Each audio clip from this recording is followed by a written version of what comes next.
Hey, ebusuafo, emplanetary talks aye dankasa nene de mede bra no edu twam.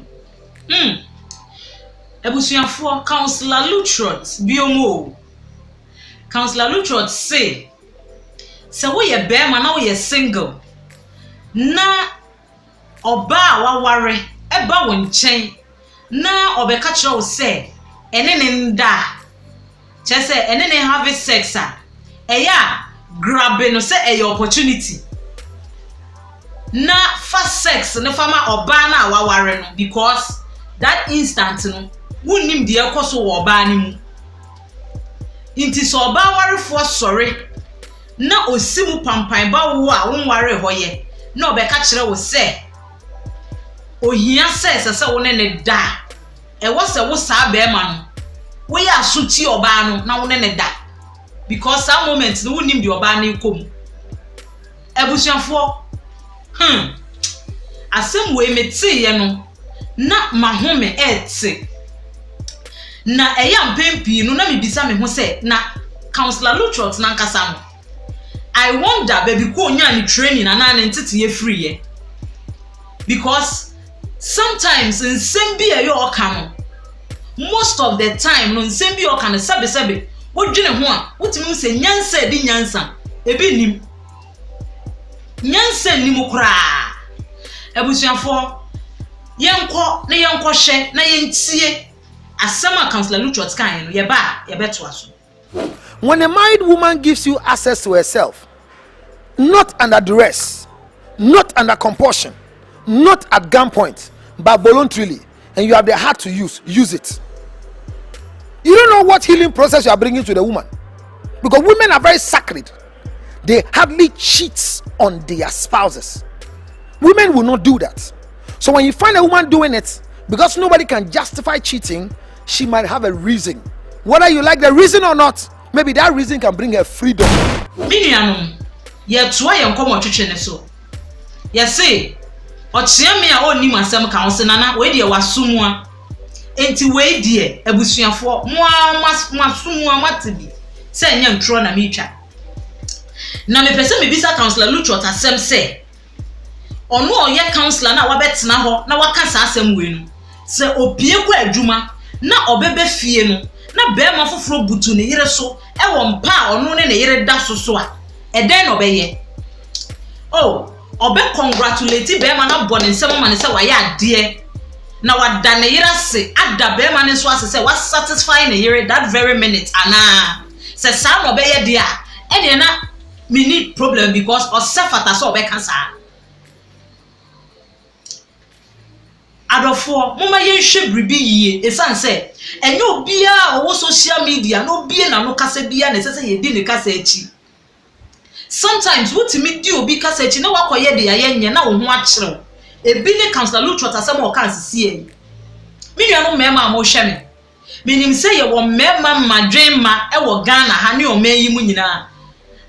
asem a councillor kan ye no momfa enya adwuma na mo so a mo te ye na mo pese mo de ye adwuma ne so metu mo fo se hweyie enye saa wo beto amena bi mu a wontimi mpie bio me pese ye hwe mfato hu bi wo Bible mu ye hwe ohini David ene Uriah ohini David eku Uriah efa ne yere na Bible ma ye te ase se onyankopon soma Nathan eba David ho se ko ka kire David se mi nyankopon me se ne wa ye nti no me di oye ne kese ena eba onu ni fie calamity kese na me ba beto David fie ene se me ba be ma afoforo enkrofo foforo ene onu David no ne yirenom adeda e wo petemu David ye ni secretly but nyankopon se obetwe David asoma afoforo ne na ye den ene ne yirenom adam no David no wa mu bi enti mi nua be ma wutie me pese me ma wote ase ese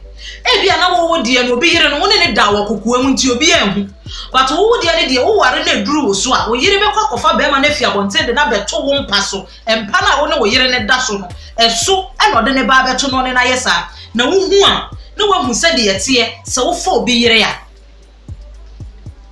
Emema na mo ne nkrofo yire no mo de da no me pese wo ti ase se de edi kan be me bi oni oba a oye oba warefo da bia no wo ye home breaker wo break fie wo tete wo de ntotoye e ba fie bi mu wo twe oba bi afiri ni kunu na busua ho esan se the moment a wo ni oba warefo be da no abreni na enye ba akopɛ obeba for more enti time esese osei anada je esese osei wo fie ade hwe ni kunu na busua no na odwane de aba be hye wo ho enu nti onye nimpo no de ahwe ni kunu anase na busuafo enti bema bia woni oba a oye oba warefo da no oye home breaker de etosu mienu no bema bia woni oba a waware eda no kan ne hu say you are at risk of ni kunu no ne rat wo bema na woni oba afoforo a waware eda no hunu se ni kunu be hu akire a abufuhyew bi a ni kunu de beba wo so no se wanyina yiye na nyame anka wo ho ade ebeto no anhwe a hunhu ni yiye wo de fa ne se wo girlfriend keke wo girlfriend a wonya ne ho ade wo nware ne ye so fa wachi kofa boy a hwese de yete wo butimi fuma wo mpesa wo ne benya hwe ehwo na wo ne jai etimi hye wakoma te se de a ebi mu kura etimi ku omo ho wo ho na oba a wate sika koye ne ho ade wa abusua ho abo ne ho kade na betena wo fie eto aduane ma ni di to ma ne hye e ma ni fura no so ne be ma foforo kotwe mpena na hu a hwese de ebe ye wo enti abre bia na ya me ka se ansa na wo budi boni bia na bribi be ye wo nyonko no hwese se sa boni na nipa ne de ye wo ebe ye wo da na ansa na waye enti Councillor Lutrot no me bisa na ne se onu se obi ne yire koda ebe ye ne da na eya sometimes ye nya opportunity ni wo social media na ye pese ye kasa ne ye digidin ba ye nkan hu se enkrofo hwe ye sua ye enti de ye beka no enkrofo hwe tie omubu ye se e bia wo nipa na wo kasa no wo ye pani wo nimdie enti de wo kana eyampa enti ono so befa de abone bra ye ma perepere ye ene nukuredie ene ye nim e wa adwuma ye aye ye na ema ye mpre se ye de edin a ye beje ene hia ye bema bia na wo ne obem afoforo yire etwempna no multiple sex we are at risk of contracting every sexually transmitted disease bia wo wiase bia wotimi nya bi because oba na one wo da no one ne kunu so da seni otimi ba wo se ne na no sa no betimi akọ obem afoforo ho so ne na enti se wo ya saade ne bebre ya abreni na se wan hwa wotimi nya yare nemu yare ebu bebre wo betimi anya bi obi beka chem se mebo me ho ban wo bebo ho ban akosi da ben da koro pe wure be fi hu e ma wo be ye enti mo ye hwe ni ye afi mema no mo ne nkrofo yire no mo dan emotional manipulation oba no manipulative wadwene oba no ono na rule adwene na eda otirimu wo sa be ma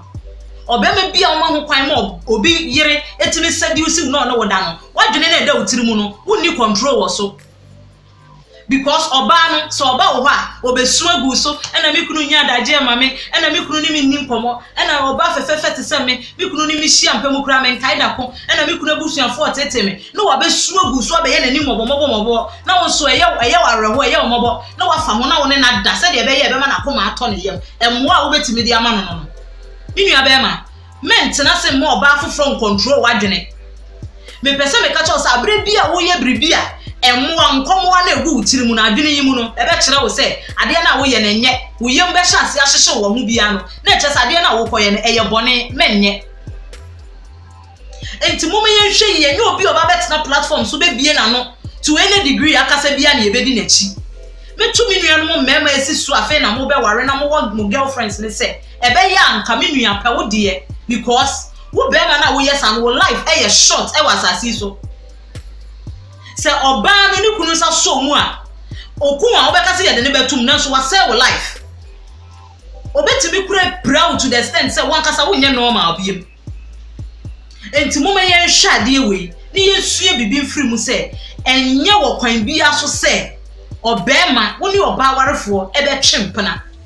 Bible ekasetia afenso oman Ghana ha ye culture kura ekasetia se wo ye bi ni ye chew ni ye de wo kwa ahemfia yetimi bo ka enti nsema Councillor Lutrot take kan de mema me tumfo se ma muntie because nyansa bi anim